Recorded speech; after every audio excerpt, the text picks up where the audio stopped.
Is Toto Wolff the right man to lead Mercedes right now? In today's video, we're going to talk about why Toto may not be the right person for the job. But before we do that, let's briefly remind ourselves about Toto's history in F1. Toto joined the Mercedes F1 team in 2013 and became outright team principal in 2014 at the start of the Mercedes team's winning streak of world championships. His philosophy of letting his drivers race was a much welcome change from the previous eras of team dominance that had come before. During Mercedes' years of absolute dominance from 2014 to 2016, F1 fans got to see Mercedes drivers Lewis Hamilton and Nico Rosberg go head-to-head for the Formula One World Championship title. Wolff's philosophy of allowing both his drivers to race against each other and have a fair shot at the championship has persisted at Mercedes ever since.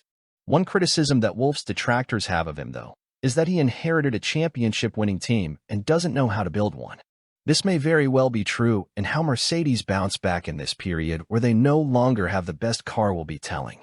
My criticism of Wolff, however, goes much deeper and questions whether he can function properly in his capacity as the team principal while being a shareholder in the Mercedes F1 team and therefore a stakeholder in Formula One. So let's get started with the 5 reasons Toto Wolff may not be the right guy to lead Mercedes. Number 1. Caving into Red Bull's threats. One of the early red flags for me was when Toto Wolff caved into Red Bull's demands to allow them to take over the Honda engine IP and produce their own engines for the 2026 season. This was after Christian Horner and Helmut Marko threw their toys out of their prams, threatening to pull Red Bull from F1 if other teams blocked the move. Now when Red Bull make threats like these, it's best to take them seriously. Red Bull is a marketing behemoth that has been carrying and promoting F1 and other motorsports for decades now. There's a reason why they are the only company to own 2 teams on the F1 grid, because they have the money, capacity, and will to do so. This amount of money and marketing also buys influence within the motorsport world, which we got to see to full effect in 2021. So what could have possibly been going through Toto Wolff's mind when he was faced with the dilemma of blocking Red Bull from producing their own engines? Well, if he was solely a team principal, only interested in the success of his own team, one would have realized that Red Bull would need to find engineers to help build their engines, and where else would they look than the best engine manufacturer on the grid? Mercedes. I'm sure this must have been discussed in Mercedes and Toto Wolff's decision-making meetings. If it wasn't, then he truly is naive. But we also have to remember that Wolff is a shareholder in the Mercedes F1 team, which means he's a significant stakeholder in Formula One's success. As Red Bull is the main team, if not the only team in the sport, that actively promotes F1 across the world, their departure would have significant consequences for the revenue of all involved. Red Bull know this as well, or else they wouldn't make such threats. So when Wolff puts his team owner hat on, what's he considering? Possibly how much a Red Bull exit could significantly affect the Mercedes team's balance sheet as well as reduce his own personal wealth in the long term, especially if Formula One sees revenues falling as a consequence of Red Bull departing. Faced with this dilemma, what does Wolff choose? Well, we know what he chose in the end. The question is, why? The answer is simple, really. Because a Red Bull exit only has guaranteed downsides, especially if no one else wants to do the heavy lifting marketing and publicity-wise. While caving into Red Bull's threats just means there's a chance they might come after your talent, but there's no guarantee it's the thing that will be your undoing. Also, what would a team owner fear most? Their top engineers being headhunted or their revenue and profits falling? It's an absolute no-brainer. Number 2, not getting ahead of the narrative. Toto Wolff is known as a good communicator, always giving frank interviews, which is why many F1 fans want to know what he has to say during the race weekends. But it was during the 2021 Brazilian Grand Prix where both Wolff and Mercedes failed to get ahead of the narrative and instead let their season-long rival set it. The particular incident I'm referring to is Mercedes' response, or lack of, before Hamilton got disqualified from the 2021 Brazilian Grand Prix qualifying session. When news first broke of a possible issue, F1 fans didn't know what was going on, just what they had heard from the Sky Sports F1 presenters, that Hamilton's car was being investigated for a rear wing infringement. Speculation was then allowed to run rampant, with Martin Brundle speculating on how large the gap between the flaps on the rear wing must have been for the FIA to be investigating the issue.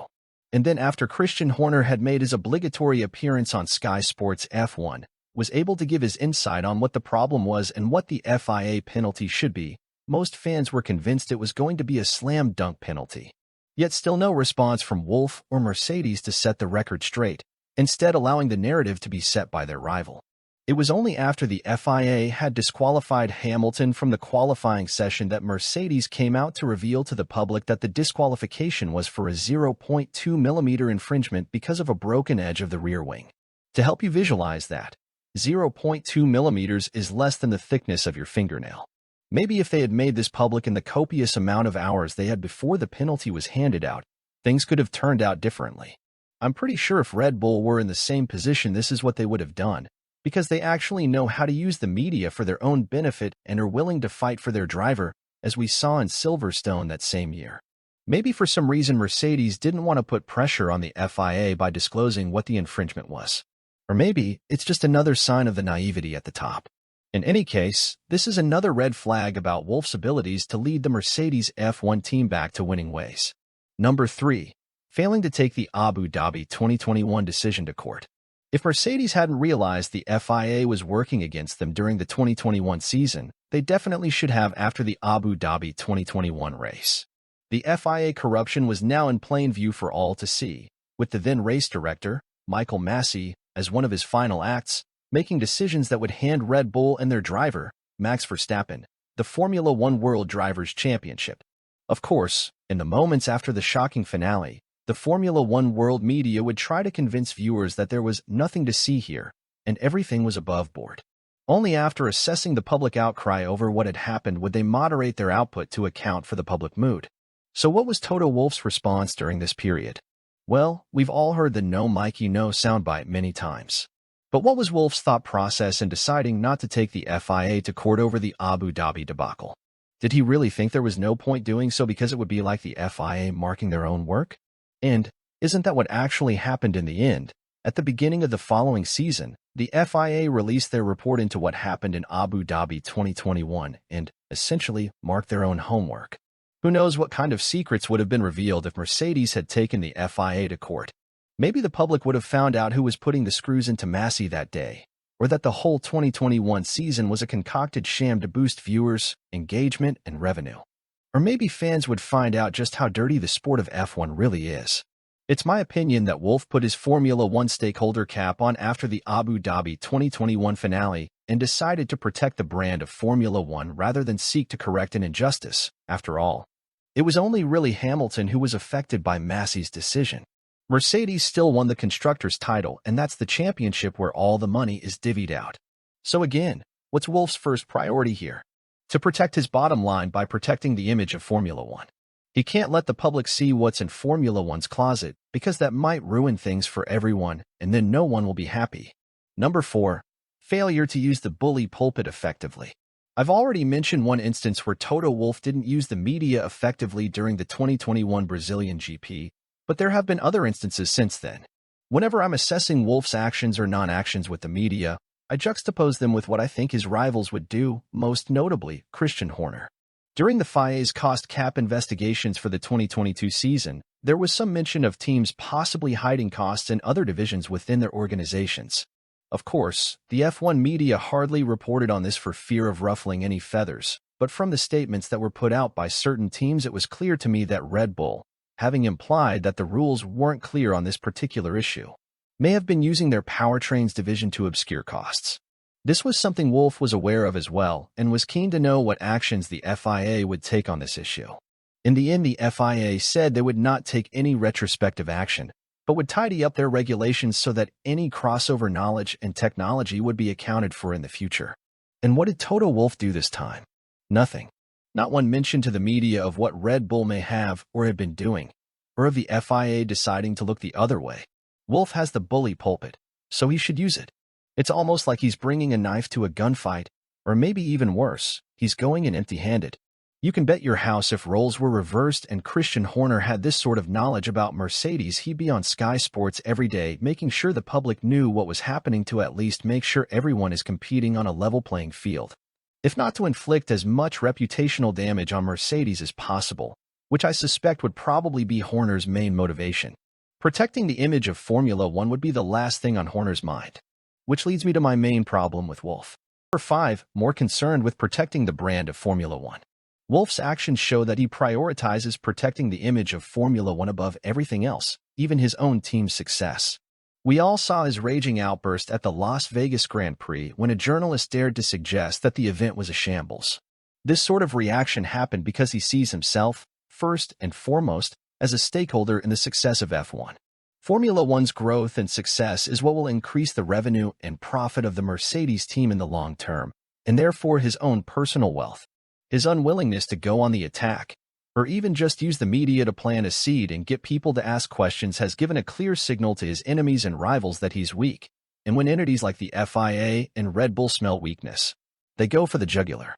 Which is why the FIA, most likely at the behest of a team principal who will go unnamed here, but you can probably guess who it is, decided to go after Toto's wife, Susie Wolff, by publicly announcing they were opening an investigation into the couple after spurious allegations were published in a less than reputable publication.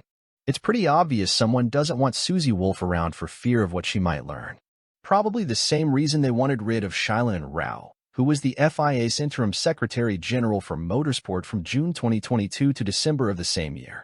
Toto Wolff said he's seeking legal advice on taking the FIA to court over the reputational damage they caused to him and his wife with their short-sighted investigation. We'll find out whether he actually follows through on this, but if he doesn't, it will be another sign of weakness that will embolden his enemies even more. So is Toto Wolff the right man to lead Mercedes back to the top? I don't think he is. Someone like Ross Brawn would probably be more effective in leading Mercedes out of the slump they find themselves in. The problem with Toto is that he's a finance guy at heart, so when it comes to choosing whether to take action or not, he bases his decisions on how it will ultimately affect the balance sheet. Which is why time and time again he's made decisions not to tarnish the image of the sport by not calling out questionable actions by competitors and the FIA. This personality trait may be the thing that prevents Mercedes from getting back to the top of F1. Thanks for watching, folks. Help support this channel by hitting the like and subscribe buttons below. Till next time.